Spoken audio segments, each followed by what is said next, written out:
Hey everybody, David Pease here, broadcasting from Studio Sequim, and we're right in the middle of WinterSlam 2025, and I am joined here by a special guest and friend of the channel, Alastair, a frequent competitor and an all-around great guy. It's always fun to play a game with you, Alastair, and Versus System is no different. You've known this game for a while, but it kind of ended up on the bottom shelf or something. We both found the X Files expansion, and that kind of got us both interested. And there were a couple of IPs that I were interested in, specifically The Boys and Buffy that you see here on my table right now. And Alistair is playing with the X Files, which we have played before, but not with the faction that's we agreed on. So we thought it would be kind of fun. Alistair suggested, well, what about Buffy versus the monster of the week from X Files? I was like, that sounds perfect. Uh, so that's what we're gonna play, and a little bit of mix and match, and we're gonna have some fun with it. I'm not gonna lie, I very quickly threw together the suggested deck in the back of the Buffy rule book. So you're probably not going to see a super aggressive deck. There are a couple cards that are making it interesting, um, but we'll see how it plays out because uh, I didn't get to read too many. But usually with the X Files and even with the boys, uh, the supporting characters, it said, okay, you want four of this and four of this and four of this for these supporting characters, so you can power them up. And so that made sense, right? And so I was putting together this deck, and it's like, well, you want two of Xander and two of Cordelia and two of. I'm like, wait a minute, two? Because I'm going through the deck and there's four of them. I'm like, what's the plan here? But we'll see. I'm going to discover it a little bit as we go, but hopefully I can do the designers justice and make a good showing for Buffy. What did you find anything out while you were going through? I see you've got the bark monster, which is interesting because rather than a level one main character and then the level two equivalents, it's two level one main characters. And Yeah, absolutely. Bark Monster looks like it's going to be a lot of fun. So this main character doesn't level up, which is my first time playing any game of any sort of versus system with a main character that doesn't have a level two. But I do get two level one Bark Monsters as a result. So excited to see how having two main characters in play right at the beginning of things feels like it might be quite powerful. So we'll see how that works out for me. we'll see if I can divide and conquer. Uh, This is very true. Yeah. yeah, maybe that's. We were talking before the broadcast started about a couple different cards in the decks that might uh, help kind of be the foil or the anti equipment or anti character that will help us. So maybe that's what we'll run into as we get through this. Because this is new, I'm going to read new to us, I guess. I'm going to go ahead and read Buffy's level one statistics and effects here, just so we're both familiar with it. And people watching, if you haven't seen Buffy, but maybe you're curious, you'll get a little taste of what's happening. This is the level one character. She has 2 attack and 4 defense and a 6 vitality. She has a keyword called Slayer, which is while Buffy is melee attacking. Are you hearing an echo by chance? You sound okay to me, David. Yeah, all Okay. good. Good All here. right. Uh, while Buffy is melee attacking, if she wounds an evil supporting character, you may remove it from the game. So I don't even have to knock it out, or not knock it out. But all I have to do is uh, have a successful attack and cause a wound, and that card not only is it's not just KO'd, it's taken out of the game, which is uh, uh, it's thematic with Buffy, but It seems pretty powerful as well, right? that's Yeah. pretty rough, yeah. And then she's got 2 other effects. The first is a superpower effect. She alone will stand against the darkness. It's in my build phase. It uses the green the green superpower. Put 3+1 counters on Buffy. Other characters on your side can't attack this turn. So I do get to power her up, but Buffy's the only one that can attack during that turn. So that's kind of a effect counter effect that goes with that. And then my level up, I need 7. It's if the apocalypse comes, beep me. When a character on your side is attacked, Buffy gains an XP. If each attacker is evil, she gains another XP. So if you're playing a pretty assertive game, I could power up pretty quickly. So might be good to go slowly. And I do want to point out over here on my right here is the called the key deck. If you're familiar with Buffy, you know that what's her name? Dawn is the key. Um, I I got to put Buffy the Vampire Slayer on my binge list. Of course, that's behind the X Files, but which hasn't been going too well for me. But so that deck is on the side, kind of like when we were playing the X Files, and the Syndicate had their separate their agenda pile on the side, so I can go to that if I need to for stuff. But it's a secret, so I'm not going to tell you what it is. Okay, that's exciting.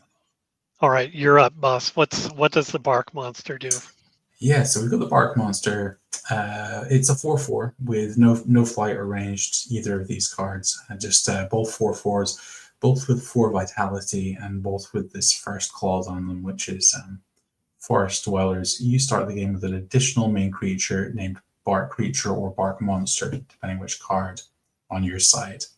And then we'll start with bark monster here. It has the ability monsters in the dark, which reads main characters on your side have monstrous. And I'm just going to quickly recap those. I was saying today before we went live, there's quite a few keywords that pop up in Monsters of the Week for X-Files. So just as a reminder, monstrous means when this character is defending against a melee team attack, it strikes back against each attacker. So usually in versus system 2PCG, when one of your characters is team attack, they can only pick one of the attackers to strike back at. But with my main characters, they're going to have monstrous, so they're going to be able to hit multiple characters back. And then it has the other ability, Into Darkness, which is main, pay a yellow, hide each main character on your side, turn it face down but ready. So face down character can't be selected as a target for an attack. So if I want to keep my things safe until I ready them up again, and I can activate that ability.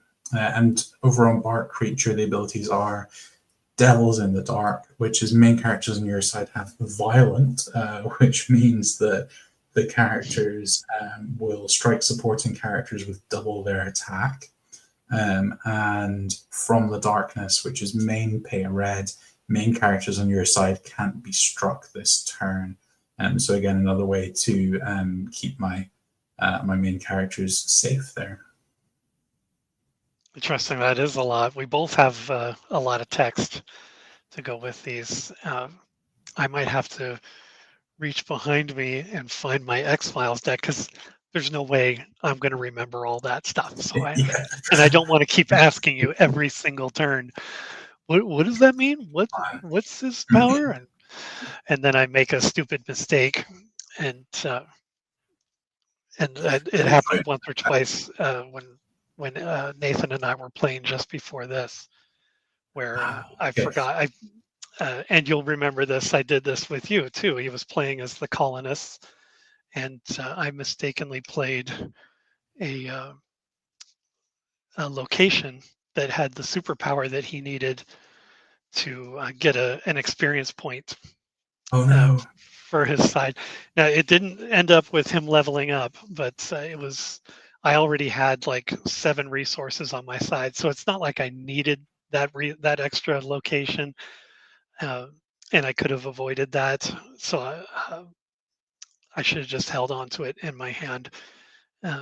for as long as I needed to. But it didn't end up with him leveling up, but that could have very easily backfired on me.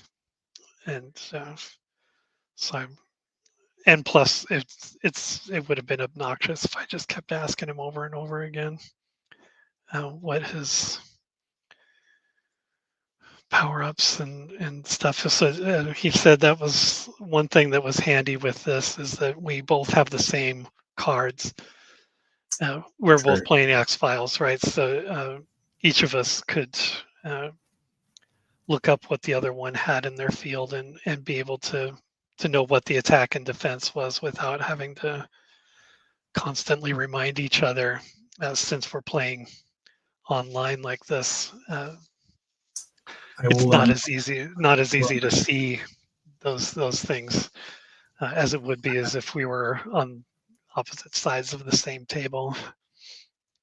very, very true. And I will do my best to remind you of pertinent things at key moments, because I'm kind of a big believer when it's a friendly, casual game, that there's no reason not, especially when you're playing over webcam, and like you say, it's not the easiest to always see what's going on your opponent's table. There's no reason not to try and give each other the information we need to play a good, fun game. I mean, who wants to win on the basis of your opponent couldn't squint hard enough to read your card over there?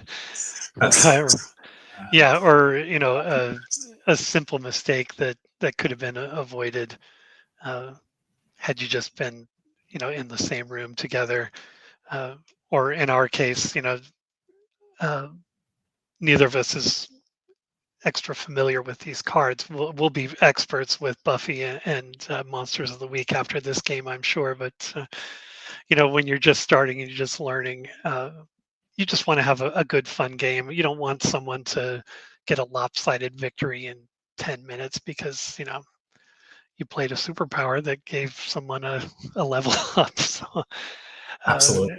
anyway, yeah, a nice, friendly game. That's why I like playing with you, Alastair. You're a very humble player, and I appreciate that because We're not sitting at some like $10,000 grand tournament somewhere playing this game. It's just right.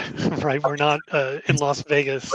Cards and We're not in Las Vegas playing the organized play tournament, and we're wearing the sunglasses and exactly right. None of that. So yeah. ESPN 8 is covering the game or anything. So, are you happy for a dice roll to decide first player here? yes, David? please. And would you like odds or evens? Well, I'll take. Oh, my gut says evens. Let's do it. Okay. Oh, so it is odds. So I will play first for this game, Okay. and that means I have to declare where my monsters are going to be. And I have a feeling that since I don't have ranged, and I'm hoping that having two main characters is going to give me a bit of an early advantage possibly here. I'm going to start with mine up front in the front row. So, and where would you like to start, Buffy? I'm going to start in the back row. I don't have ranged, but I'm hoping I get a supporting character pretty quick. So. She left the bazooka at home, right? Oh, jeez, yeah. The fans. Okay, well, in that case, I guess we're good to draw our opening 7 and see how they look.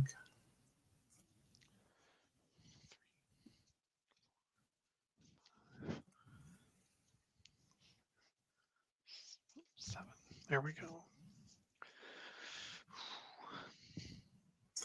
Okay, well, as the first player, I can say that my opening hand looks okay to me, so I think I'm going to stick with what I got here. I think I have just the right mix, so I'm going to stick with mine as well. Okay, nice. Yeah, so I guess we can get started with the game. And I'm first player, so don't draw any cards on my first turn. No recovery, because I'm not had any combat yet. Going for build, I actually was lucky enough to draw my special location in that opening hand, which is the Bermuda Triangle for the Monster of the Week team. So this is just the location that gives basically kind of one of any resource potentially. So not a bad start. And I actually have a 1-cost character that I can play with it as well. which is the primordial ice worms. So this is the little parasites from the ice episode, and they are an 05 with no flight or ranged, 1 vitality, and they have the ability Icebreaker, which is main phase, pay a yellow. Choose a supporting character to get angry and violent. And just as a reminder, angry means that the character must be in your first attack each turn if able, and violent means this character strikes supporting characters with double its attack. And I think this is probably not a card that's meant to meant to get amongst the combat, given that it has no actual attack value, so that can go in the back row. And then finally, for my main phase, it seems like I probably want to get started as early as possible with this, because I think Buffy is going to get scary very quickly. So I will make a team attack with my 2 bark monsters against Buffy. So they have 8 attack combined there. 8 attack, definitely. My defense is 4, so no problem there. But I do get to use my level up ability here. When a character on your side is attacked, Buffy gains an XP. If each attacker is evil, she gains another XP. So in this case, it says when a character on your side is attacked, so I'm assuming main or supporting. If you're taking a Sounds swipe. like it, which seems good. Yeah, so she'll get 2. My creatures are evil, so 2 XP counters straight away. And I'm assuming at the end of the turn, if each attacker is evil, she gains another XP. So I suppose, like, once you're all done with your attacks, if every attack that happened was from an evil character, I'll get another XP as a bonus. Is that how you would read that too? Yeah, although actually, come to think of it, she'll be wounded here, right? So she'll actually be faced. Right. That ability won't trigger because the card text won't be showing. But yeah. Right, you turned it off. There you are.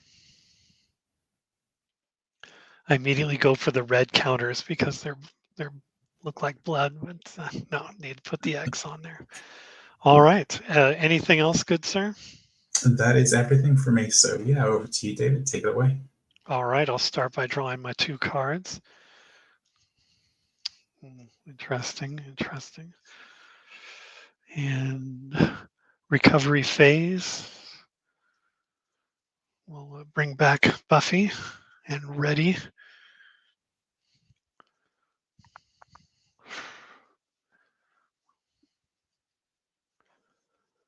And just quickly look through my characters here. Oh, yeah.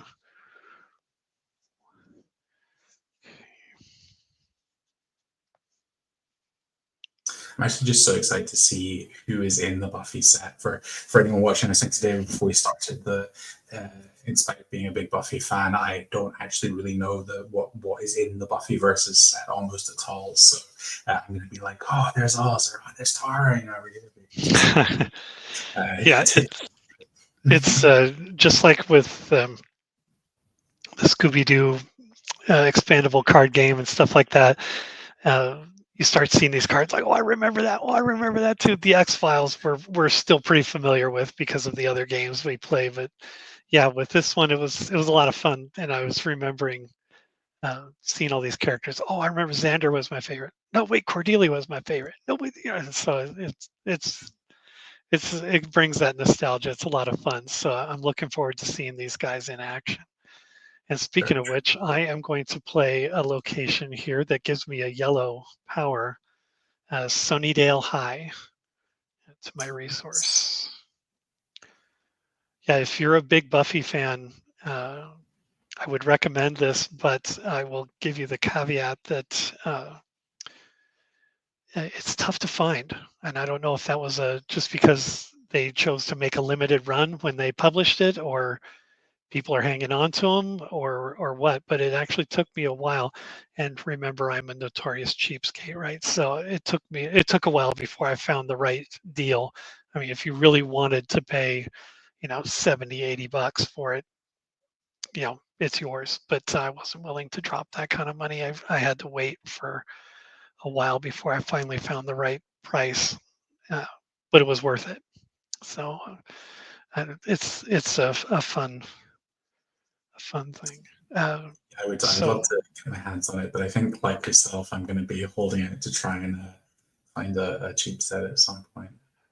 yeah, with the way I hear X Files cards and Battlestar Galactica cards and all these other cards just cost a fortune, uh, especially to ship overseas if they're in the U.S. But even uh, we were talking last night about the X Files CCG, and the conversation went toward the Legendary Encounters version of X Files that they have, and Stephen brought that up earlier this afternoon. Yeah. yeah, well, that's gaining popularity amongst our gaming group, and uh,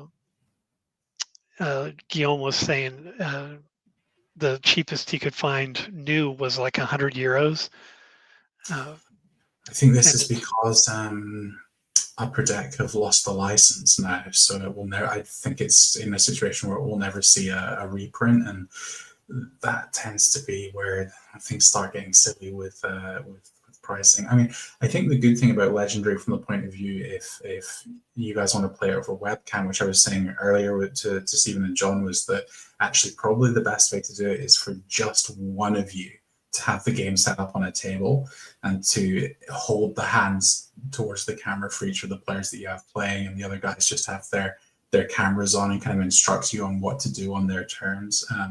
Because it's like a shared card pool rather than people bringing their own decks, it would be really time consuming to try and set up multiple copies of it in any way that kind of replicated for everyone what was going on. So the good news is that Guillaume might actually be able to play with one of you guys just running the game, and him not actually having to sort of own it physically. So yeah, that's come up before too. When I don't know, weeks and weeks ago, we were talking with Mike Perrine and a couple other people, and Stephen and a couple other people, and I said that that's how I played a game remotely. Uh, uh, it's like this miniatures dungeon crawler thing, and it was hosted by the publishers of the game, right? So they had a big table that had all the space, and your cards were on a separate camera, so each person had a camera that faced their hand, and it's cooperative, so there weren't any secrets about who had what cards or anything. So I kind of suggested that exact same thing, was that one of us would have to have you know 4, 5, 6 cameras, one on the main board, one for each player's hand, and whatever else needed to be out there. But it's possible. We'll make it happen. Yeah, definitely. I will look forward to watching that when you guys get it. Yeah, oh, you'll be playing it, Alastair. I guarantee you'll be playing it. Well, we wouldn't do that without you. Where was I? So you've got your I did location. Any recruiting that you want to do? Yeah, recruiting, and I do have some recruiting, but I do want to read this very quickly.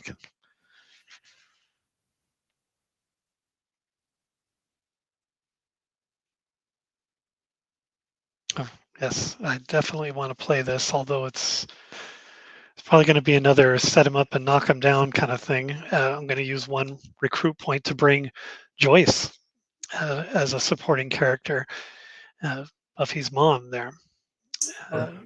Get the hell away from my daughter. It's a reaction effect with the green superpower.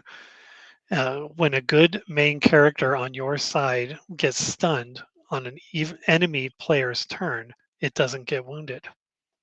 So that's kind of handy. Wow, and that's just any good character? It's not supporting or anything like that? When a good main character, so it would have to be Okay, Buffy so Buffy. in this particular case, which is thematic, I suppose. What's her stat line there, David? She is, yeah, here we go. She's a 1 attack, 2 defense, and 1 vitality. So that's why I was kind of lamenting that I'm going to play that card. It's probably going to disappear pretty quickly. But She's a bit more of a speed bump than a serious contender. yeah, unless I was able to power her up somehow very, very quickly. But sometimes these cards seem to be pretty solid in versus system. It just buys you a bit of time, keeps your opponent from hitting your main character. Yeah, if anything, she's protecting Buffy. Buffy's mom's got the motherly instinct. She's protecting Buffy there in the front row. Okay, that is my recruit. So now we'll go to formation, and I'm going to leave everyone where they are, and I'm going to refresh my memory very quickly. Uh,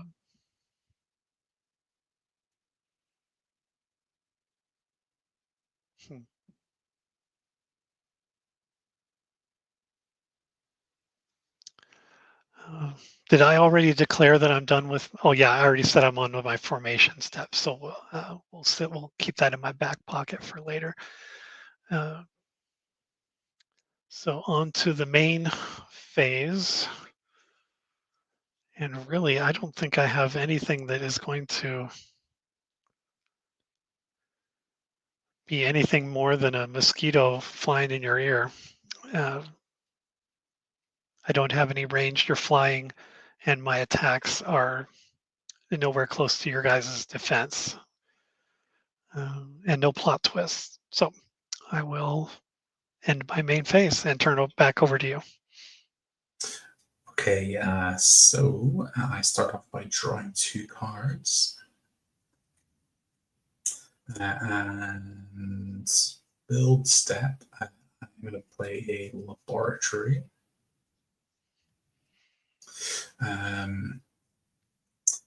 To ready up my bark monsters. And do I have anything that I can play for 2? Well, David very kindly gave me a tip before we started here to bring it back to haunt him, because I'm spending my 2 on the central operating system from X-Files. I instantly regret that tip. This is equipment. It has the machine keyword, so it's going to sit in this case in my resource row, I believe. And the rules text is when the central operating system appears, choose a basic location on your side. When that location is used to pay for a superpower for the first time each turn, you may turn it face up. Enemy characters can't use locations in their resource row with that type to pay for superpowers. So I presume that in my dream world, what I want to have is have this on a green location, because Buffy's ability keys off a green location, but I don't have any right now, so I have to make do a bit, and we will put it on the laboratory, the blue location that I have here. I think the best way for me to illustrate that it's there is going to be to just kind of slide it under the laboratory, but if you want to see it again later, just say David and I'll take it from underneath and bring it back to the center. So that's my done.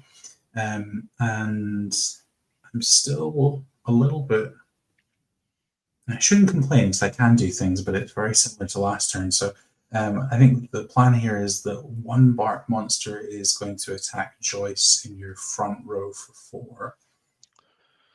Yeah, and I've got nothing to stop it, unfortunately, and her defense just doesn't hack it, and her attack is practically non-existent. So she will just go straight to the discard pile. And the bad news for me is that Buffy gets another couple of XP, is that right? Yeah, when a character on your side is attacked, Buffy gains an XP. If each attacker is evil, she gains another XP. So she will get 1. So she's up to 2 now. Oh, I think sorry, I think I misunderstood you on the last turn. I believe that that clause that you're reading there about if each attacker is evil applies per attack. So is how I would read it. So you would get you would have gotten 2 last turn when I attacked, and then you would get another 2 just for that first attack this turn. So well, 4 already. I'm not going to argue with your logic. And how many does she need to level up? Because I have a horrible feeling she's getting closer right here. 7. Okay, so yeah, she's getting there fast, and I'm going to sadly have to speed things along a bit because I think I've got to still keep attacking here. And Bart Creature is going to attack Buffy for 4 here. Oh, your attack is 4? Yeah. Okay. My defense is 4, but you're the attacker, so you win the tie. And my strike back is 2, so I got nothing there.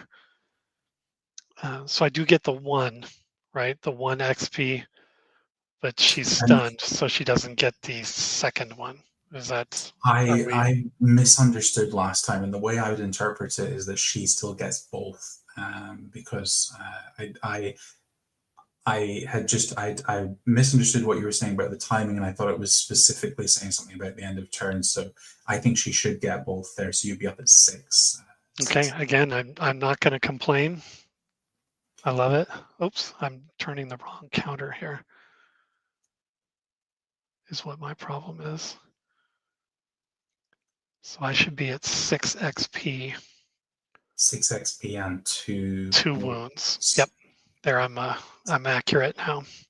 Well, I'm worrying about. I'm happy that I'm wounding Buffy, but very scared about the fact that I'm doing it by piling experience counters onto her incredibly quickly. So, nothing else I can do with my turn. So I'll pass it over to you, David. All right, then I'll begin by drawing my 2. Mm-hmm. And then recovery will bring Buffy back in the ready position.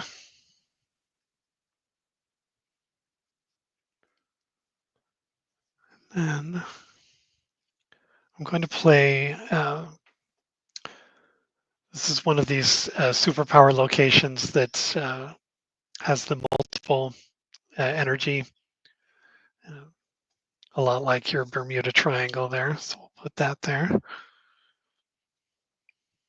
It almost looks like the image that you have in your background, like completely, but it's just off an angle, isn't it, from your if my background was a little more rotated, it would be the perfect background.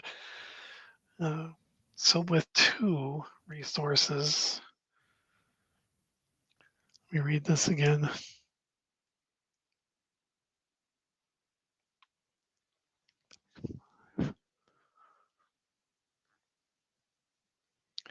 You know, because I've got, so as far as formation, your main characters there are at the front row.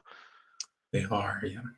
So I'm just going to stay where I'm at, because if there's no one in, I can attack from the back row if no one's in the way, right? Or do I have to have the ranged? That's my. Let me just double check that in the rules because it is a little bit. It's a little bit fiddly. Okay, making a melee attack. Exhaust one of your face-up and ready front row characters to become the attacker and choose a face-up front row enemy character to be the defender. If an opponent has no face-up front row characters, you can attack their face-up back row characters. So you've got to be in the front row. So if you want to move Buffy to the front in the formation, if you're planning on, will use my formation step to move her up.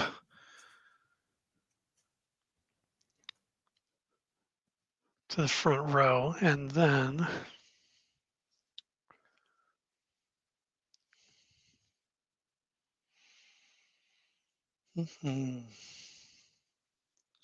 I'm going to use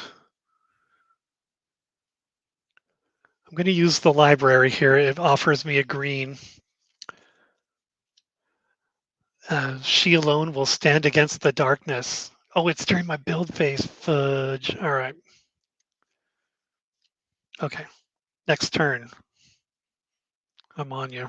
Yeah, I see what's coming here. Some of you don't recruit somebody and cost me 4 more damage here, but unfortunately my attack is only 2 as it is right now, so I will turn it back to you. I don't have any more moves. So I will draw 2 cards. And reset my bark monsters. And for my build step, I have a location to play here, Training Ground, which is the red location. And with my 3 resource points, I'm going to play a supporting character to my back row. This is Darren Peter Oswald, DPO, who, now that I think about it, would have actually made a great Monster of the Week in Buffy as well. I feel if you had to pick an X-Files monster to cross over to Buffy, DPO would have been quite a fun one. He is ranged. He has the ranged attack ability, 4 attack, 2 defense, 1 vitality. Ability is lethal. If he wounds a defending supporting character, KO it. And he also has Summon Lightning, which is main, pay a blue, KO an enemy supporting character with cost less than or equal to the number of times a character named DPO on your side has KO'd an enemy character this game. So I'm going to need to just keep a little running dice on him of how many supporting characters he knocks out, if he lives long enough to get any of them. So, because that ability will be trying to count them up in the game. And then for my main phase, I think this time what I want to do here is, I don't want to take any risks here, so it's just the obvious choice of a team attack with the 2 bark monsters here for 8. Yeah, that'll do it.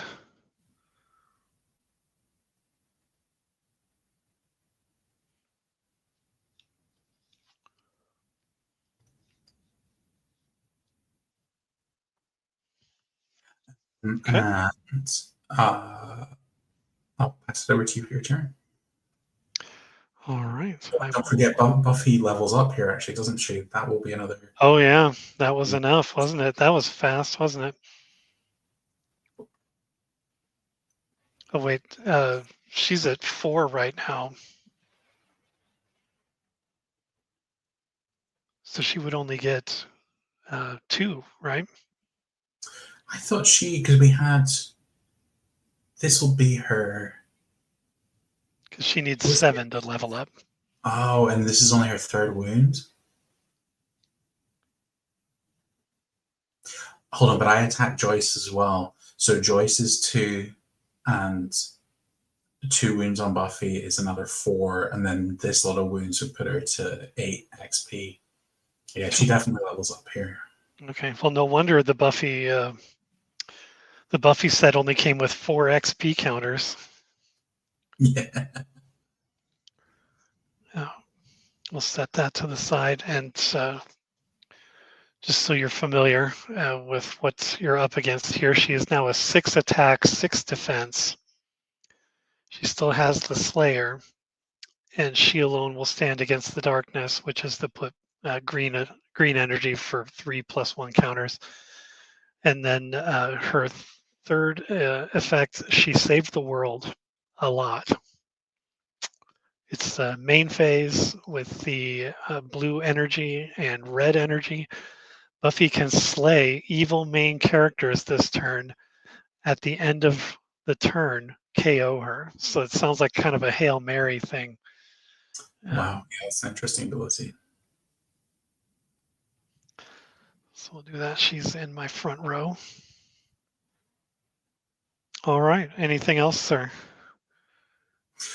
Sorry, I'm just trying to wrap my head around that second ability on her. So is that her ability? Is this the thing where she, like, all she needs to do is get a wound on something to KO it? The she saved the world a lot ability.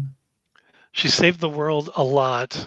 I need the 2 energy to activate it, and Buffy can slay evil main characters this turn, which means while Buffy is melee attacking, if she wounds an evil supporting character, you may remove it from the game. So let's see if Slayer and Slay are the same thing. Yeah, that checks out to me. And what colors of energy does she need to activate that, David? The blue atom-looking one and Okay, the red bullseye. okay.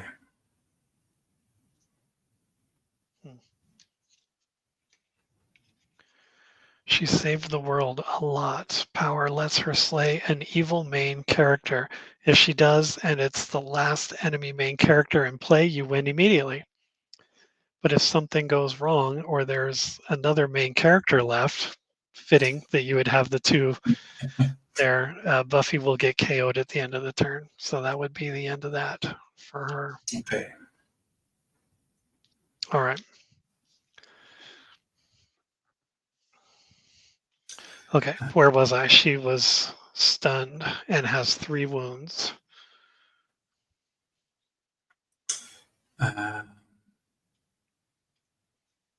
That's the end of my turn. So yeah, I'll pass it over to you for your turn.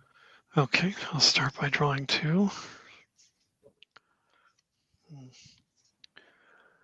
And then the recovery phase. So she'll come back.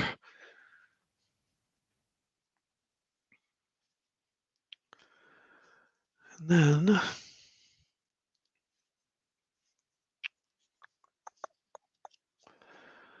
I'll play a location. It's the bronze. And that provides a red energy. And now with 3,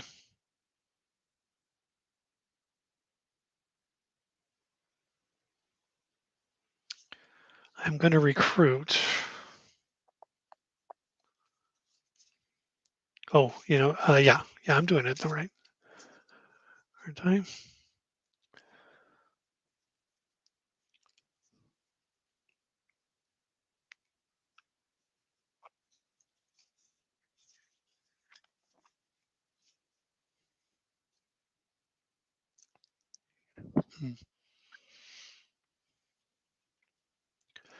So it is my build phase. So I'm going to pay the green to put 3+1 attack counters on Buffy, which makes her a 9/9. Oofed.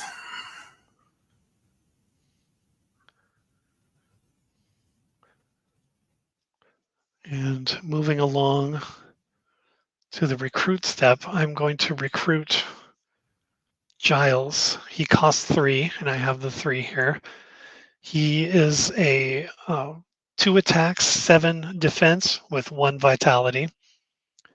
His effect is Watcher, which during the main phase you would pay a yellow energy, choose a Slayer on your side. It has Combat Master and strikes with double its attack this turn. Wow. And I'm going to put There's him. no a fun piece of trivia here, David. When I was younger, I actually went to a couple of conventions. I met Anthony Stewart, and I've actually got that exact photo of him signed. So there you go. Really? Fun bit of fandom trivia for me. That's very cool. Is it hanging up on the wall behind you that we can't see because of your virtual background? Oh no, it's in storage somewhere at the moment, but maybe I should dig it out for next time we play so I can do a little show and tell. Yeah. So I That's have a horrible recruit. feeling that a devastating team attack is coming my way in the near future. Well, do I need to team attack though?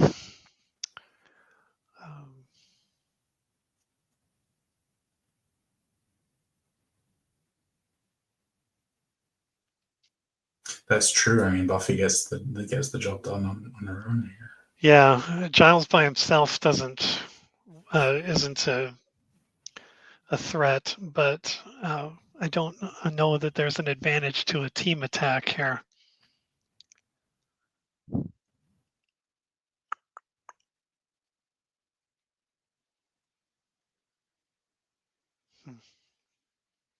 And I guess the other thing I should ask is whether you want to strike Bark Monster or Bark Creature.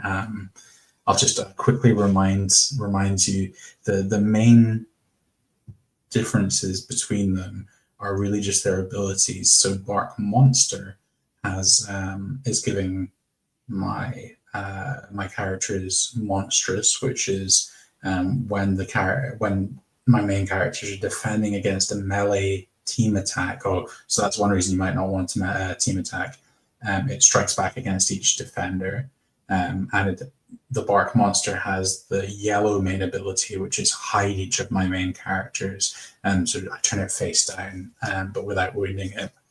Whereas Bark Creature is giving my main characters violent, which means they strike supporting characters with double their attack. So again, another reason why you might not want to bring Giles into this, and has the red main ability, which is main creatures on your side can't be struck this turn.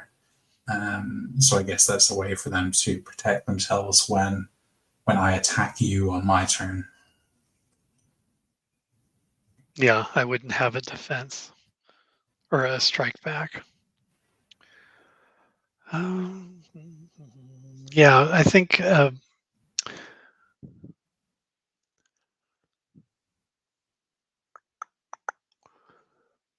I think Buffy is going to attack with her 9/9 and is going to attack the Bark Creature. Okay, so I am definitely going to wind up getting wounded here, and with only 4 attack, I am not going to be able to do anything back. And neither violent or monstrous actually really helped me out here. So yeah, he is just 1 wound down, flipped over there.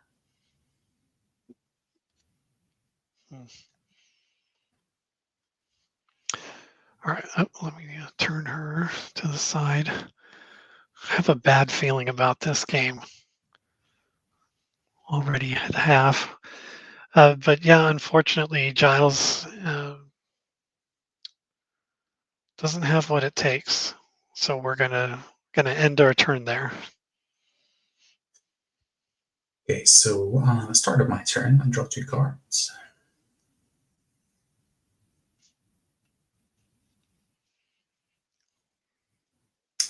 And I will, it's going to be just a face down card from my hand this time. So for my 4th resource.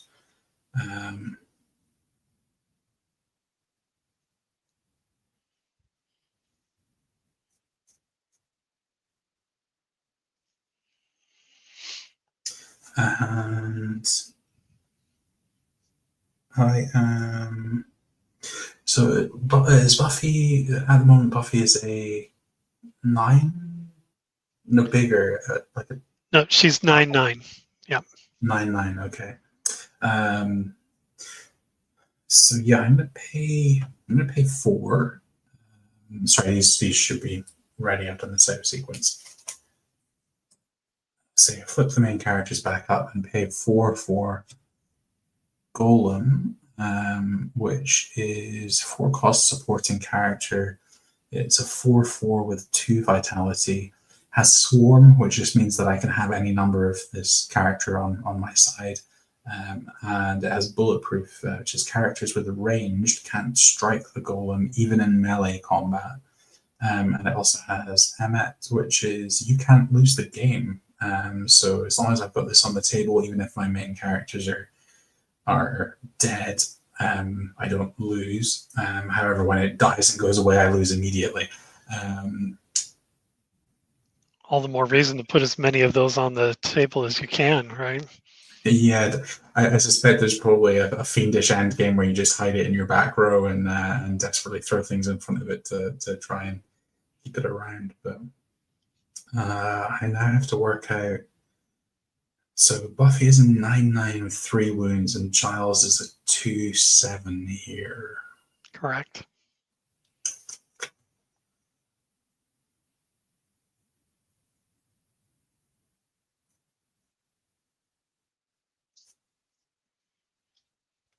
Giles doesn't have range, does he? No.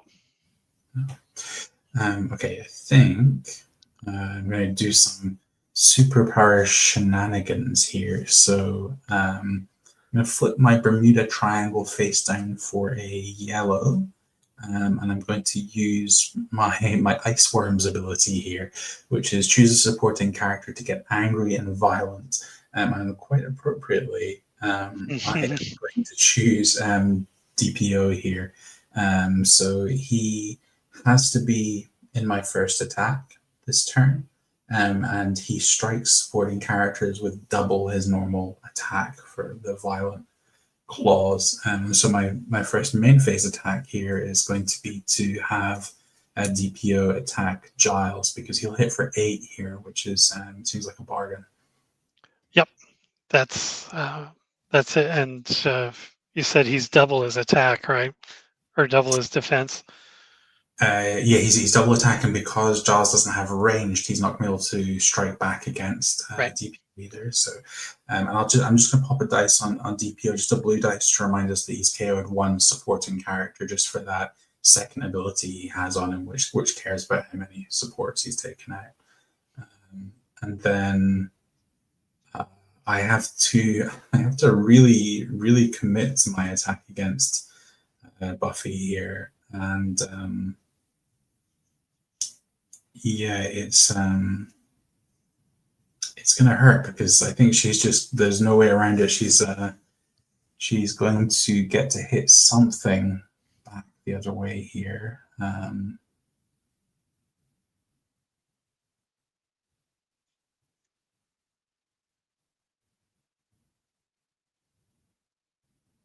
Yeah, I think we'll just go for this. So a team attack with all three of my front rows, so the two bark creatures and the golem. So that's 12, 12 attack. Okay.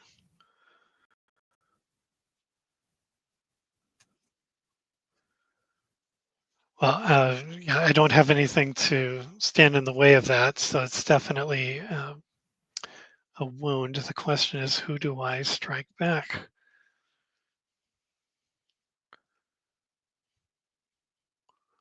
It's the two bark guys and the golem, right? Yeah. The golem has 2 vitality, if that affects your thinking at all.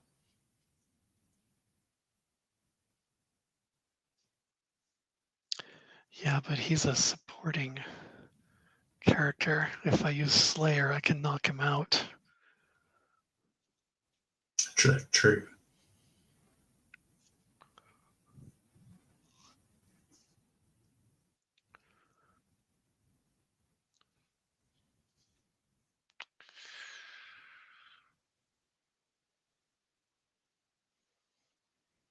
Yeah, let's do that. My strike back will be against Golem with a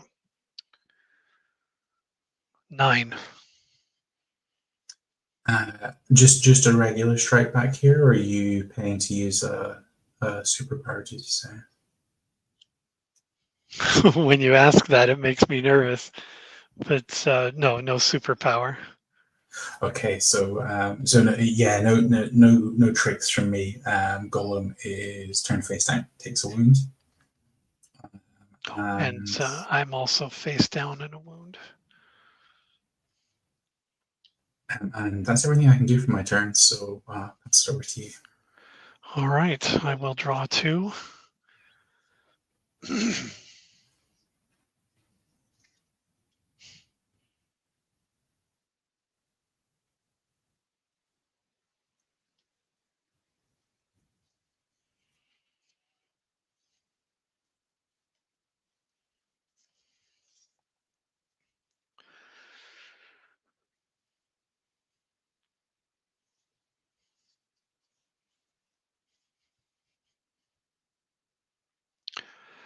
All right, I drew my 2, so we'll go to recovery. Oh, and I lose my bonuses there, my awesome +3. So does that mean is Buffy back to being a 6 6-6? 6/6. Yep. Okay.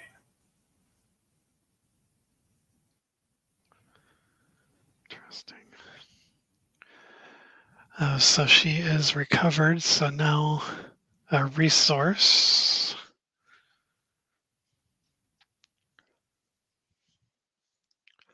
And I'll play another location, which is the bronze. So it's another red.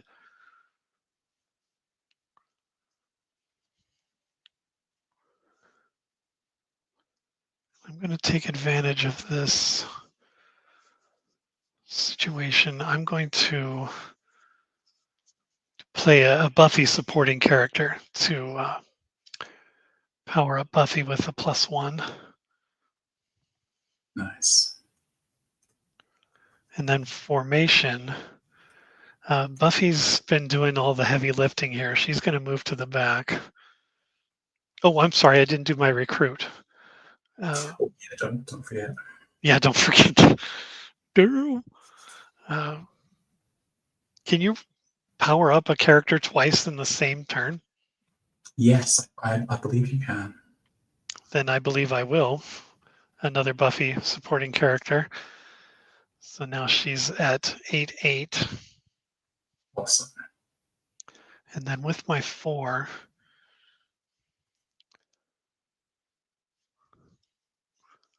I'm going to recruit Faith as a supporting character. She has dual alliance. She's both Scooby and the evil. She's good and evil alignment. Her effect, well, she's a 4/4 with 2 vitality. Her first effect is want, take, have. When Faith attacks a character, you may move a counter from that character to her. And then she also has the Slayer. When Faith is melee attacking, if she wounds an evil supporting character, you may remove it from the game. So I'm going to play that to my front row. So that's my recruit. So now I'm on to formation, and Buffy needs to head over to the bronze and have something to eat and drink and cool out there. And sorry, David, I totally forgot when you were attacking my golem last turn about that Slayer ability and the fact that because it was wounded, it should be removed from the game. So I'm just going to quickly take it completely out. Oh, yes. Thank you for your honesty. I appreciate that. And now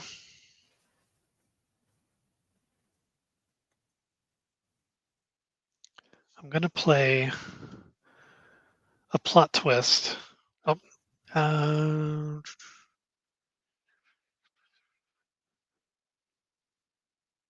yeah, no, I'm going to hold on to that.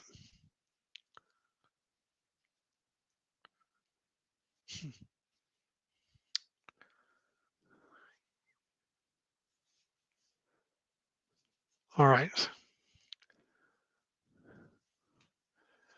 Faith is going to attack.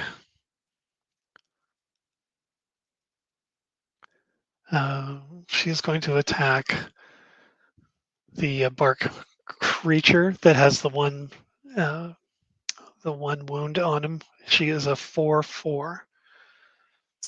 Yeah, and Bark Creature is a 4/4 as well. And I don't have any clever tricks to use here. So as things stand, he will take over. He's got a superpower. I'm sorry, keep going. Yeah, so I will flip Bark Creature face down, and he will get a wound counter on him. And he will strike back for 4. Is that enough to wound Faith as well? She has 4 defense, so that's enough to wound her, yeah.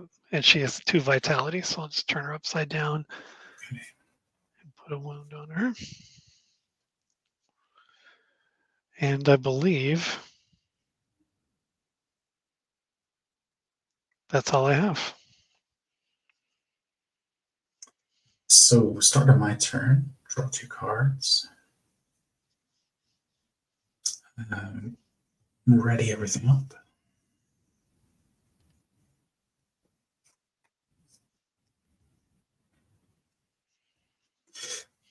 And build step. I have another training ground here that I'll place. This is another red location, which brings me to 5 to spend.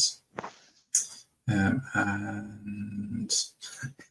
I'm excited because I get to play Fluke Man this turn, so he's a 5-cost support. He has a really good stat line. He's a 5 attack, 7 defense, 2 vitality character. And his ability is pretty cool as well. It's transmit flatworm larvae, and it reads, when the Fluke Man strikes a character, it is infected. And that means that at the end of each of my turns, I put a -1/-1 counter on it, so it shrinks an enemy character. And one of the interesting things looking up the FAQs for this set is that every time Flukeman hits a character, it gets another instance of infected. So if he hits it for a second time, it will get 2 -1/-1 counters at the end of each turn. So it's a pretty nifty ability. Formation, I think everything's just going to stay where it is at the moment. And I am going to make an attack with just Flukeman against Buffy here. So that would be 5 power. However, I have a plot twist here, which is expect the unexpected, which is combat. Choose a character on your side in the combat to get +4, -4, or -4, +4 this combat. So I'm going to give Flukeman +4, -4, which will change him to being a 9/3, which means he is powerful enough then to put a wound onto Buffy.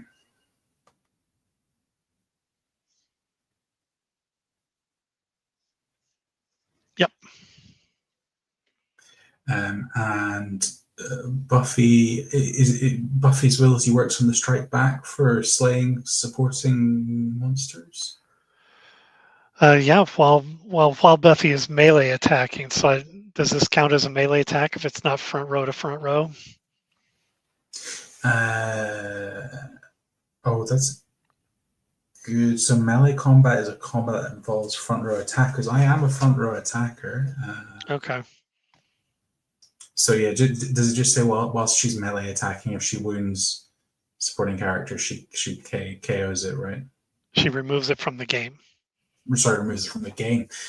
So Flukeman will be removed from the game because he's only 3 defense, so he would take a wound back. And Buffy is infected. So at the end of my turn, she will get. In fact, I don't think she can this turn because she's face down. I don't think she can gain -1/-1 counters while she's face down. Let me just check that.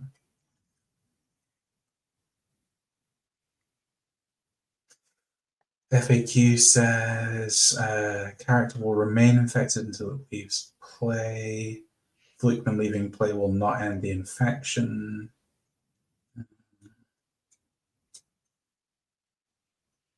Well, the character isn't stunned until after the strike back, right? So once it gets stunned, it loses all counters.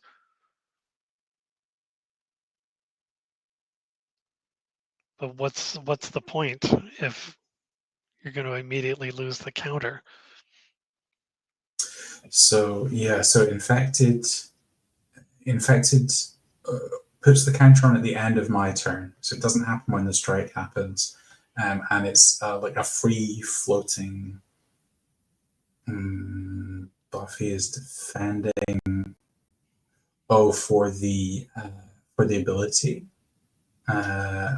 So the distinction is because she's not literally attacking because it's technically a strike, right? And when she strikes back. Okay, so Flukeman wouldn't be KO'd, but he would have a wound on him. And yeah, for an infected, what I'm trying to work out here is Buffy is going to be face down at the end of this turn. And I am working out whether she can have a -1/-1 counter placed on her when she's face down.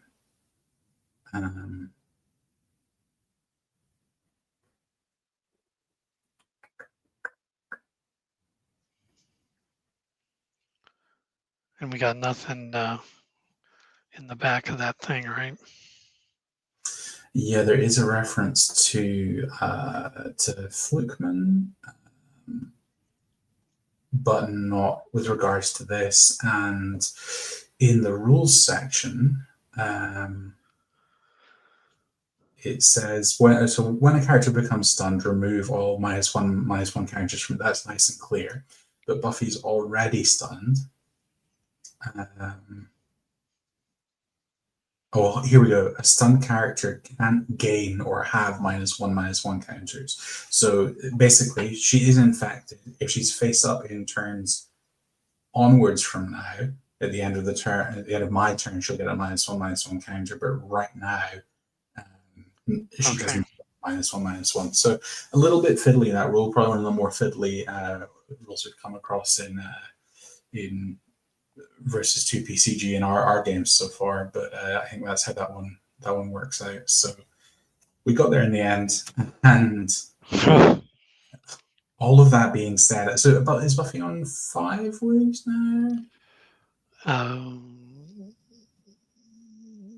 Yes, I believe so.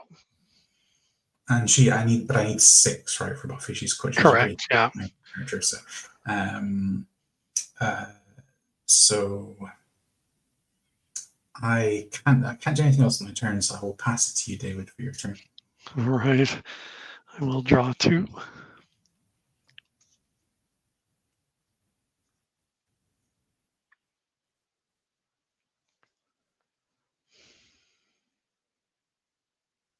Thanks for the info there, Andre. I appreciate that.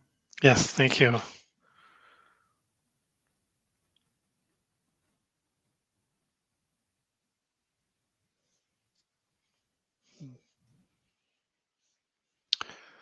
All right, so recovery, we're going to bring Faith back and Buffy as well.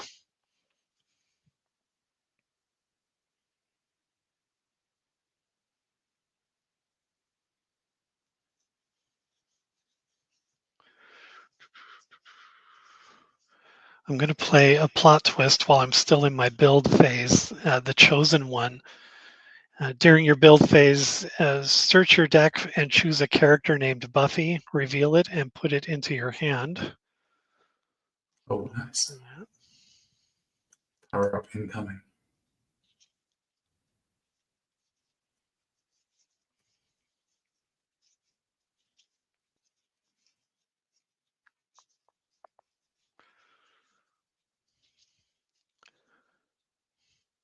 Watch, it was probably the very next card that I would have just drawn anyway.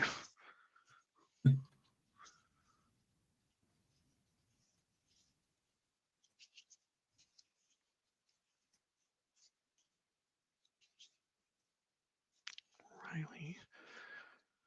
Did I already use all the Buffy's cards? I think I did. I forgot that there's only 2. I was thinking there was 4. Oh, okay. Yep, there's 2 right there on top of my thing.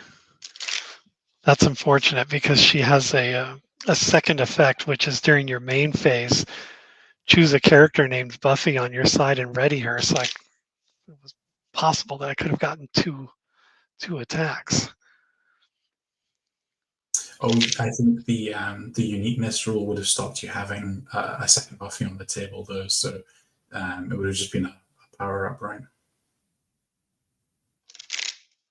It would have been a power up, yeah. Yeah. But her main effect is choose a character named Buffy on your side and ready her. So I could have attacked. Oh, okay, sorry. Yeah. And she would have been exhausted, but then I could have readied her again for a second attack. Yeah, that'd be nice.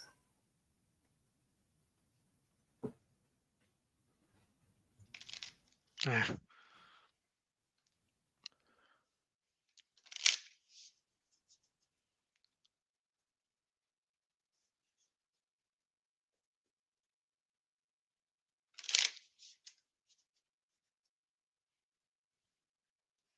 Okay, well, that turned out to be a turd, so we'll move on. So as far as resource,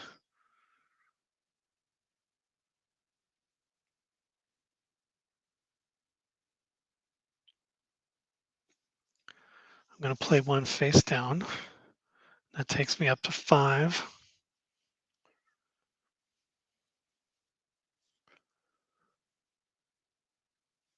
I want to make sure I don't lose track of that one counter because I am going to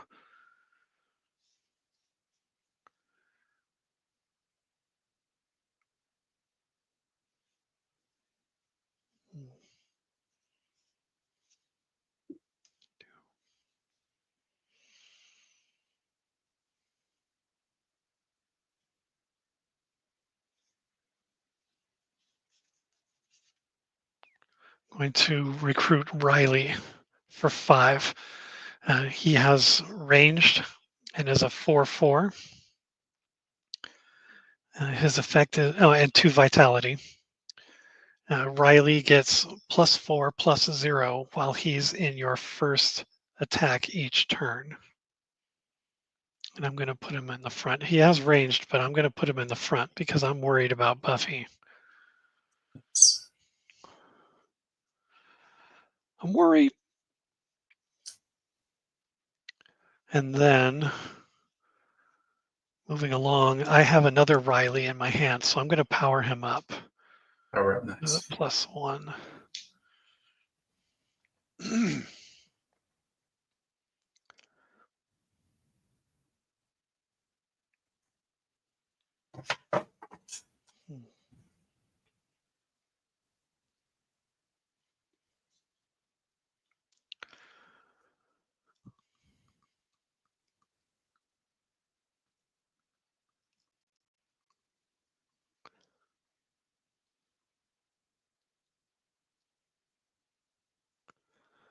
Then I'm going to play another plot twist, which is Life on the Hellmouth.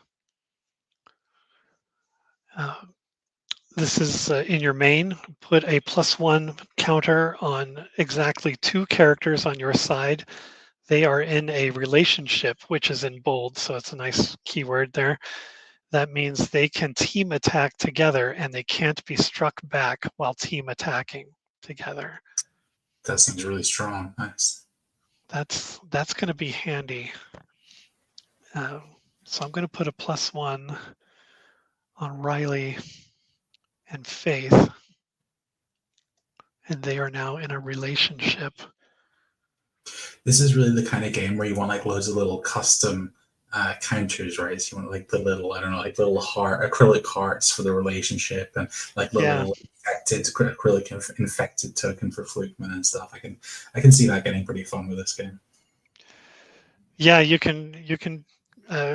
There's opportunities to customize, and even these little cardboard counters that come with it can sometimes be a little funny.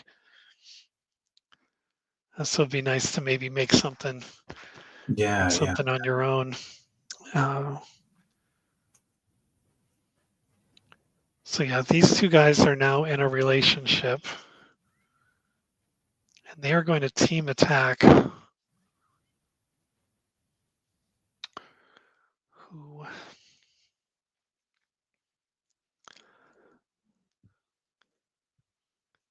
think let's knock out Fluke Man. So this is pretty overpowered here. But was it 8, 9, 10, 11 attack? And because they're in a relationship, they cannot be struck back. Yeah, no, that's going to be Fluke Man off to the KO pile there for sure. Very nice that they get to dodge the infected strike back as well. So yeah, right. He's out of here. As much as I would like to make a hit on the Bark Monster, I can't have that happening. And when is it that I put a -1 on Buffy? So that will be if she's face up at the end of my turn. So you've got a while before you have to worry about that. Well, unfortunately, that's about all I have in my repertoire. So I'm going to turn over to you to start your turn. Okay, and so I'll start by drawing 2 cards. So 2 to hand.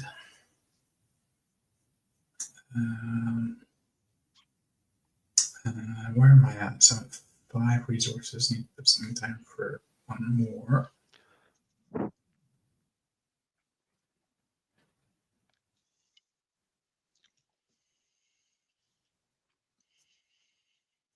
So I have an interesting hand of cards here. It's getting a bit confusing as to what I want to be playing. I think I'll resource this. So it's a face down card that takes me up to 1, 2, 3, 4, 5, 6 resources here.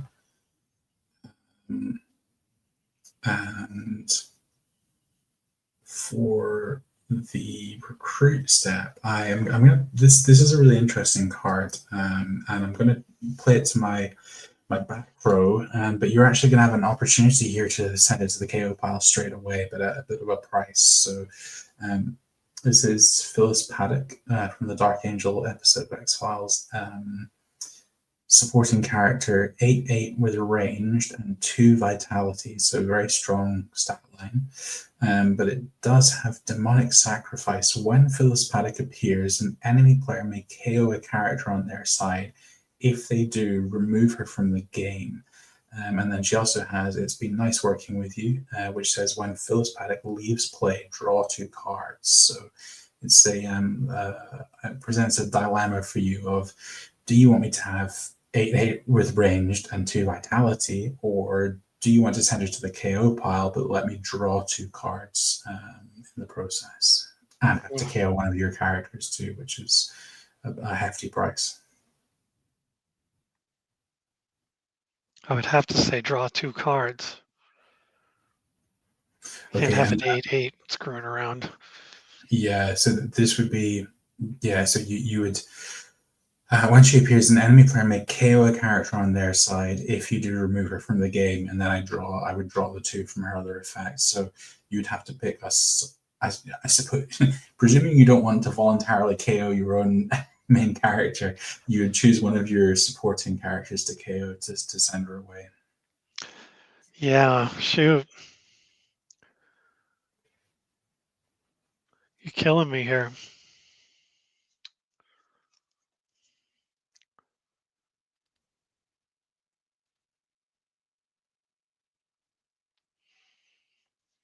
I'll KO Faith. Okay, so Paddock goes to, in fact, she's just removed from the game completely. And I do draw 2 cards when that happens. So I'll draw 2 now.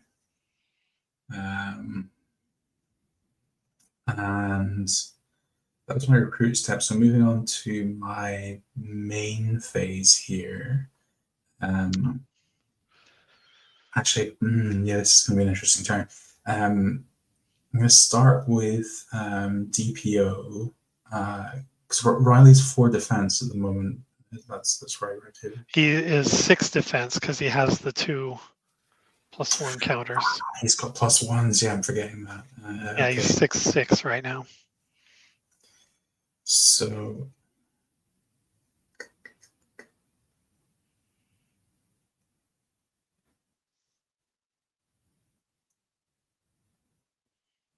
what can I do if anything about this? I think what I have to do this turn is flip one of my training grounds face down, and I'm going to activate Bark Creatures ability, which is main characters on your side can't be struck this turn, and then I'm going to launch a team attack with my Bark monsters against Riley to hopefully send him back in here.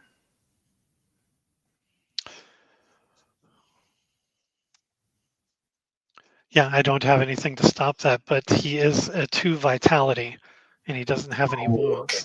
So he's just going to take the wound and lose his plus counters. He'll lose his plus counters and is stunned. We'll put a wound on him. Anything else, sir?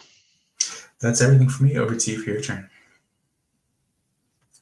And so because Buffy is face up at the end of your turn, does she take a -1? Oh, well remembered. Yeah, that happens now. So you show 1 -1 on her. I'm sorry, yes, -1, -1. Yes, okay. All right. I hate to do that to myself, but we got to play an honest, fun game here. Let's see, 1, 2 to start my turn.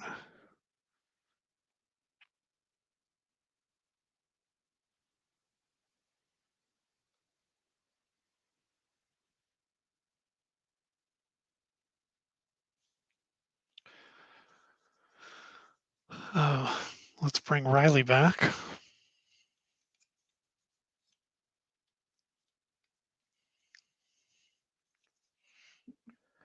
And resource step, I'm going to play one face down.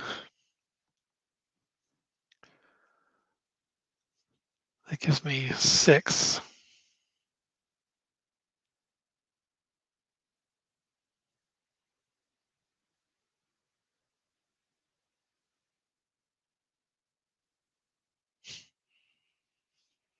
I'm reading some of the text on here. It's just kind of funny. The little quips that they add that weren't in the X Files version, but Nice. funny.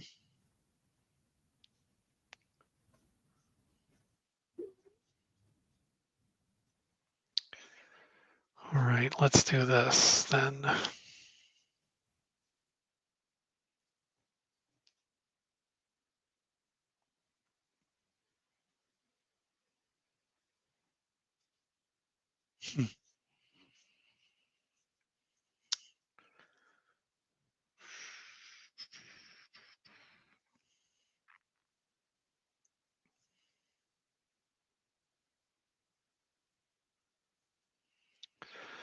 Let's recruit. So I've got 6. So let's recruit Giles for 3.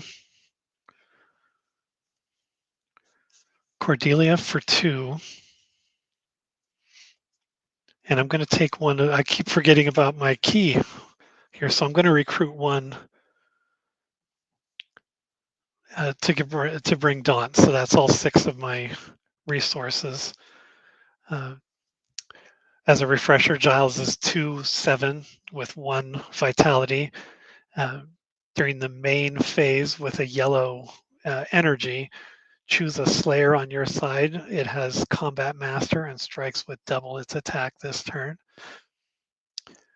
Cordelia is a 3/3 with 1 vitality. Her effect is called This Is All About Me. Me, me, me. And it is when another character on your side gets powered up, put 3+1 counters on Cordelia. And then Dawn is a 0 attack, 1 defense, and 1 vitality. Okay. Made from Buffy's essence. While Buffy is on your side, you may recruit Dawn from your key pile, which is what I did. Dawn's in trouble, must be Tuesday. As an enemy player makes their first attack each turn, they must choose Dawn as the defender if able. So Dawn Nice. is the consummate red shirt speed bump type character for this game. So that is recruit. Formation, oh, poor Buffy. She's really taking it in the shorts here. So I'm gonna leave everybody here, and Buffy is gonna continue to hide. Well, not hide. I don't want to use that word, but continue to be protected in the back row. I think would be the right way to say that. And then moving on to main phase. I'm going to start with. Oh man, I wish I had a power up.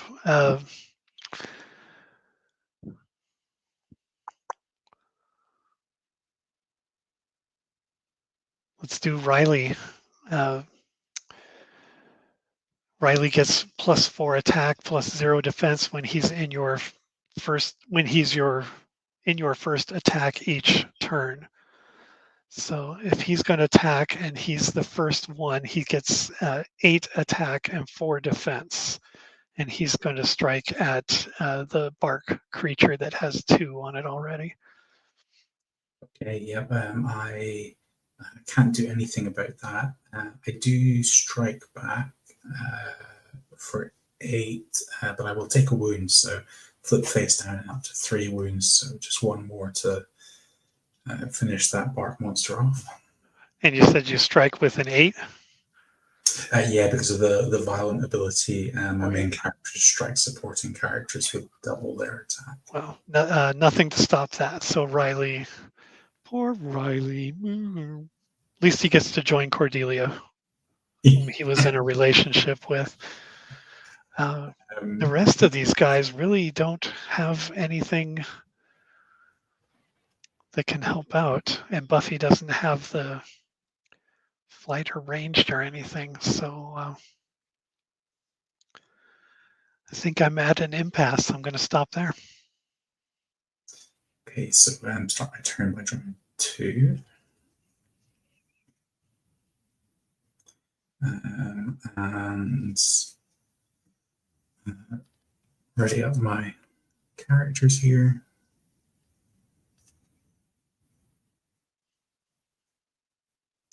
And for build, I have a fortress here, so that's the green location.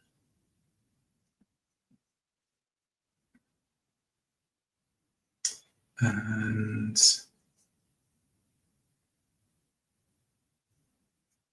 so that puts me 1, 2, 3, 4, 5, 6, 7. I think I possibly have quite an evil way that I might be able to win the game this turn. So I'm going to spend 3 of them on Chinga Doll equipment, which has the ability I want to play, which is main, pay a blue, choose an enemy character to strike himself. So I will give that to DPO. I think I'm right in remembering that equipment goes on, attaches itself to a character in this game. Mm-hmm. And just in case you have some way to upset my plans with that, I will just spend 4 on Golem again in the front row. But my hope here is that it then goes to my main phase and I pay blue with laboratory, which I actually get to flip back up. Oh no, I'm not using it for a superpower, so central operating system does not flip it back up. Yeah, pay blue and activate the Chinga Doll ability to have Buffy strike herself for the 6th wound on her. Really? Yeah, I don't have anything to stop that. The Chinga Doll, a very sneaky way to win a game of versus system. Oh no, it's that was a good one to pull out. The problem was she just got wounded too fast, and even my front row wasn't enough to protect her against that. So yeah, that's a great win, a great game. Yeah, a really fun one. I think I had a fast start, but then it really felt like you were stabilizing in the longer we went on there, and one of the bark creatures was almost dead. And particularly when you had Buffy and Faith out with the relationship ability, I can definitely see how the Buffy characters would really potentially get on a streak and just become very powerful and hard to handle. So that was a lot of fun. Yeah. I'm looking at Andre's comment there about the Chosen One, so I'm trying to find it in here. But it doesn't sound familiar. It might be a card that wasn't in the starting. Oh, is that the name of the ability on Buffy herself? I think you mentioned something at one point about her having It's called Slayer, and then she's also got She Will Stand Alone Against the Darkness, and She Saved the World a Lot. So I'm not Okay. sure. So maybe it's a separate, separate ability somewhere.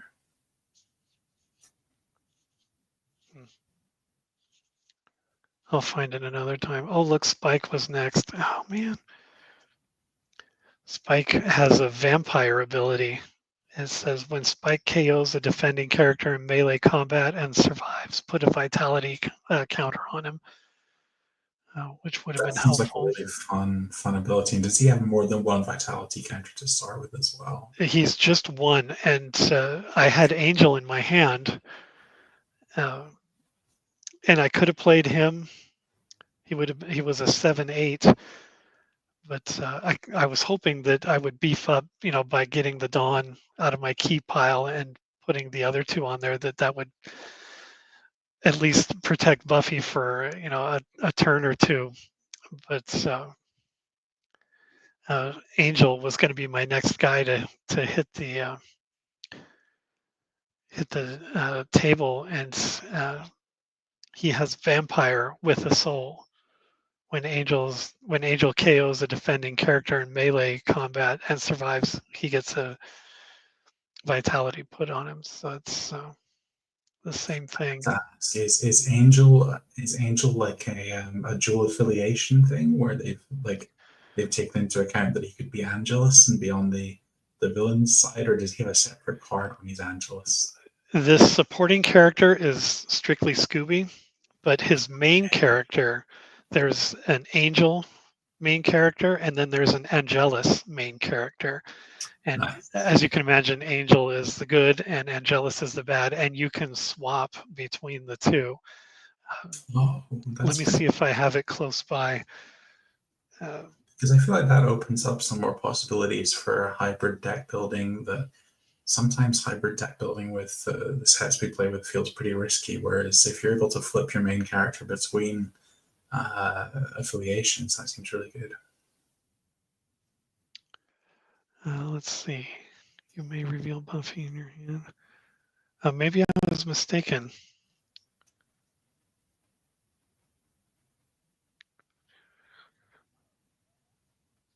Maybe it was an effect card that I'm remembering, where you could switch between the two. But it's still nice that you've got the option of playing hero version or villain version of them, depending what you're in the mood for.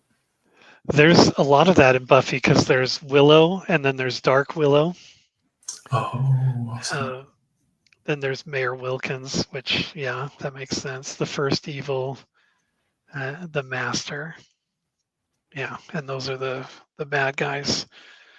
But yeah, that's kind of funny to be able to have that option and play how you want. Of course, if you ask any actor, they will tell you that playing the bad guy is more fun. So, David, what's coming up on the rest of your WinterSlam agenda? Because this was the last thing for me today, but you've got more hours of daylight ahead of you. So. Oh my God, yeah. In about an hour, just under an hour, and this is one where I can kind of sit back and just take a breath. I'm hosting Jonathan Woods. He has a bunch of Scooby-Doo ECG booster packs that he's going to open on camera. So we'll see what he picks up, if he can fill in his collection, and he has pre-offered to help people with trades if he gets something that someone needs that he doesn't need. He's willing to trade for that. So that'll be kind of fun to see those. If I remember correctly, there are a bunch of it's not a box like you would get at a card store. It was the blister packs like you would have purchased at a retail outlet, a big box retail outlet like Walmart or Target or something. So they are the base set, but you can forget about odds of getting the foils and stuff. So we'll see what he comes up with out of those boosters, and I'm not sure how many he wants to open, but that starts at 3:30 Pacific time, and then I believe it's at 5. I'm going to double check myself here. I've got the schedule. No, at 7 o'clock my time. That's when Stephen and I play our game of WCW Full Impact with David May. Hopefully, he's a busy guy, of course, as you know, the theme song, but he may also be joining us, and he is getting a big kick out of seeing that game getting played, because that WCW Impact, it's not a trading card game. It's just you buy it off a peg hook at a big box store, and there's no deck building. It's just shuffle it up, and then in a perfect world, it's a shared deck between competitors, and you can play 1v1, or you can do tag team, 2 versus 2, or even 3 versus 3. But I guess the game did not last long in retail, and just kind of got published. It was out there for a short time, and then went away. So he's getting a big kick out of seeing that on the table. And I did, just between you and me, I had big plans to make a big intro video, come out with fire and sparklers and smoke, and doing the wrestler poses and stuff, but I didn't get to it.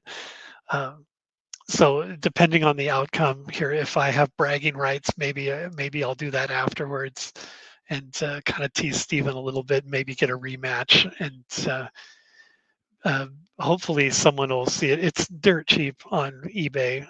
It's not hard to get, and I'm hoping that maybe someone will be like, "Oh, this is kind of fun," and they'll be inspired to get it, and maybe do a tag team game, which would be kind of fun. So we'll see. But yeah, 3 more event after WCW. We're going right into a game of Scooby Doo ECG with Jonathan Wood, who will have just opened those packs, and he's going to be playing against Steven. And Steven was kind of on the fence about whether or not he would be ready to play tonight. So I may be stepping in for him. I have a deck that I made a few days ago. I'm not real proud of it, but we'll see how it stands up. But if anything, Stephen will just stick around and be the host for that.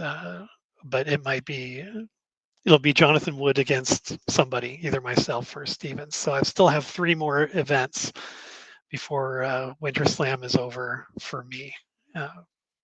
Best of luck for the games that you do wind up playing in. And apologies again from me. We were scheduled to play Fleer Star Trek in this slot today, but I flaked out a bit on it. It's something that we have played actually a few games of in the past, right, David? But it's been probably the best part of a year, maybe, since the last at least one. Yeah.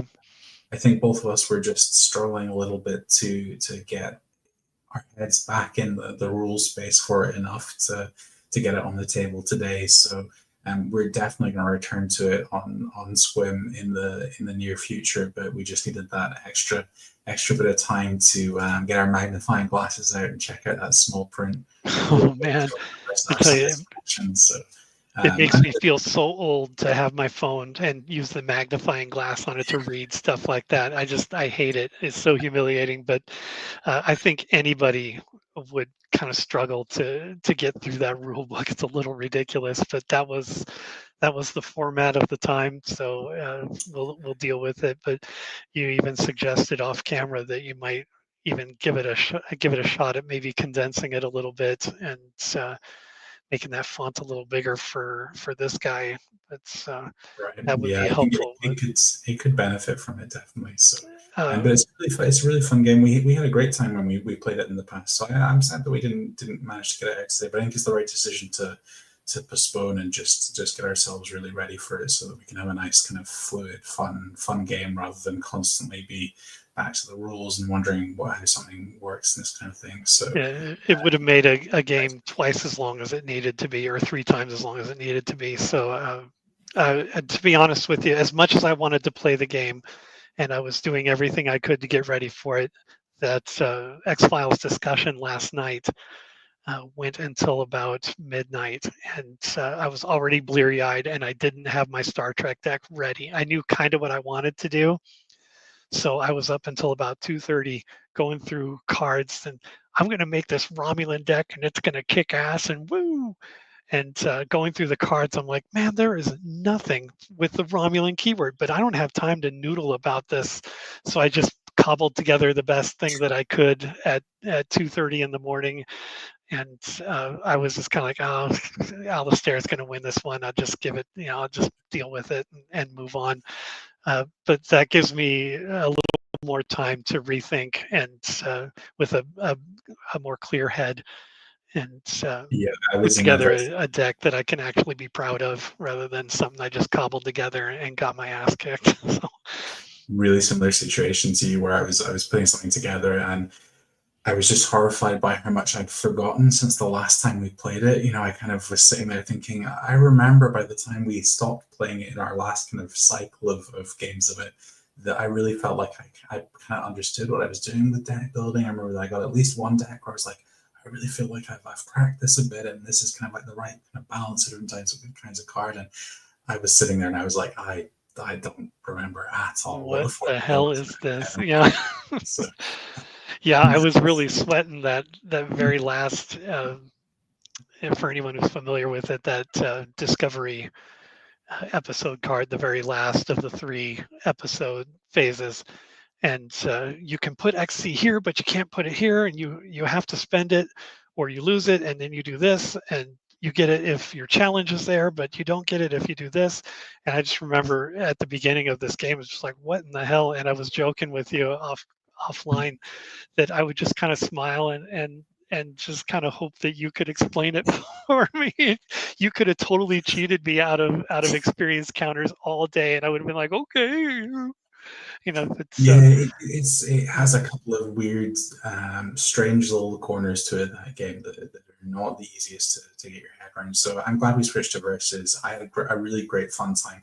We've had a couple of really good games now where we've picked just fun themes. We did Marvel Heroes versus the Boys mhm. team last time. That was a really good laugh.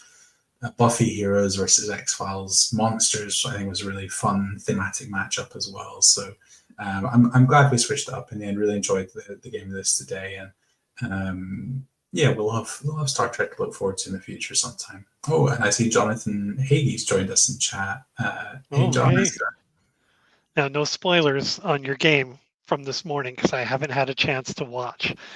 Um, Oh, okay. so yeah, keep it. You and Jonathan are sworn to secrecy. I won't be able to watch it today. Uh, I'm hoping because I am really spent right now. I'm staying up late last night. I had to get up at 6 this morning, but actually I got up at like 4:30 because I couldn't sleep and just so I could be ready for all these games. And I'm hoping to coast through this Scooby Doo ECG booster thing and just kind of like, oh yeah, that's a good card. Ooh, sure, it's a good card. And then I'll play that game with. I'll play that game with Steven, which it's not a deck builder or anything. Like I was saying earlier, you just kind of draw the cards and do the best you can, and uh, but it's fun. It's got a lot of fun wrestling moves. If you ever watched or were into wrestling, it's got all the twists and turns and the steel chair. You can beat up your opponent with a steel chair and all this other stuff, which is just hilarious. And I've got to say, I'm a fan of All Elite Wrestling, AEW, and they have a set for versus system. So it's one that I'm watching on eBay at the moment. It's photographic as well, so in theory, you could have AEW wrestlers fighting aliens or Buffy vampires or whatever and stuff. So. Yeah, uh, but it sounds like you're going to need a strong cup of coffee or an energy drink or something in there somewhere, David. So good yeah, luck. not a coffee drinker, but I have several empty bottles of soda here that I've been going through, and I allotted myself, which was the dumbest thing, I allotted myself 30 minutes between games, and it's barely enough time to hold it in. But so yeah, Jonathan, you're offering to come in on that Scooby thing with me. I would absolutely welcome that. So I'll send you that link so you can join in and help with the commentary while John Woods opens those boosters. I'd appreciate the backup on that. What else was I going to say? I guess that's about it. I have been, there's a Facebook group for Versus System, and I've been posting our games in there. That's how we've been getting Andre and a few other people to watch and comment. And there's a guy who that's his regular go-to deck that he's always posting. He doesn't do videos, and I'm hoping to change that and get him on the channel. But every week or so, every other week, he'll post. Turn one, this and this, and he'll have pictures of the different characters. And that AEW expansion is like his go-to. That's like his favorite, and he's got his favorite main characters. So it's kind of fun to watch him do that. I would much rather watch it live and really get a feel for the game as it plays out. So maybe I'll get him to join in with us and be a player for Versus System, because Jonathan, I don't know if you guys enjoyed playing it earlier today. I assume you did. And Nathan and I just played right before this game, and we played X-Files versus X-Files, and he really enjoyed it. He played a game very similar to this called Warlord, and he said it's almost the same with the different rows and resources, and you have to kind of protect your warlord as the main character, and playing different cards to protect him. So he took to it right away, and he enjoyed it because it was the X-Files theme. So that's kind of cool. Jonathan, what are you telling me here? That's awesome. I want to see some crazy manipulation of the X-Files versus. There's still a lot of different main characters for us to play, and different plot twists and things that you haven't seen yet. So there's a lot to go. You've got the box. So Jonathan Hagee, you've got your homework to go through and find those. See if you can find a synergy. I will warn you ahead of time. Everybody knows that Pusher is my favorite character from the X-Files, my favorite bad guy. So you're going to see Pusher at some point in this game. Pusher is going to come out, and so you're warned. You're forewarned. You may see Pusher. Be ready for that. Anyway, if my math is correct, it is late where you are, Alastair. So I'm going to let you get going, because I know you're a busy guy. I might fall asleep to the Scooby Doo box opening. That could be my time watching today. So yeah, I know you've got a starter kit because I sent it to you. So I know I would love to play a learner's game of Scooby Doo. I've never tried that one before, but if you're up for it sometime, David, if you want to teach me the ropes of that game, we can get that scheduled in for some point as well. Yeah, and I know, and I love Scooby Doo as a franchise anyway. So yeah, let's definitely keep that one in the back pocket as well for a future game. Yeah, and I know your wife likes it too, so I'd be more than happy to host a grudge match on Studio Sequim between you and your wife, and so that way too you're on the same table. So it's not a whole lot of reading back and forth and stuff. So that would be kind of might be a little quicker game than what we play long distance like this. But that's another one to keep in your back pocket too. We can have a little friendly rivalry there between you two. But I do. Alastair's a superstar. I couldn't agree more. Jonathan. Thank you. And John was saying that Scooby is a less complicated X-Files CCG, so I should be okay with that. I'll get the hang of it, I'm sure. Yeah, you'll take to it very quickly, and if you say you're a fan of the franchise, so you'll be like me once you start. I beg your pardon. Once we start playing it, you'll really enjoy it, I think. And there are a couple of sample games on Studio Sequim. I've played against Jonathan. I played against Stephen, and then Stephen is playing John Woods tonight. So there's plenty of source material for you to go and just kind of watch and see how it goes, see how it plays out, and you'll be ready. You'll be ready for the competition circuit. All right, my man. I got to get going. I got I get my 30 minutes until the next one. Right now, you'll get half an hour. So yeah, I will catch you later, David. And thank you so much for hosting us today.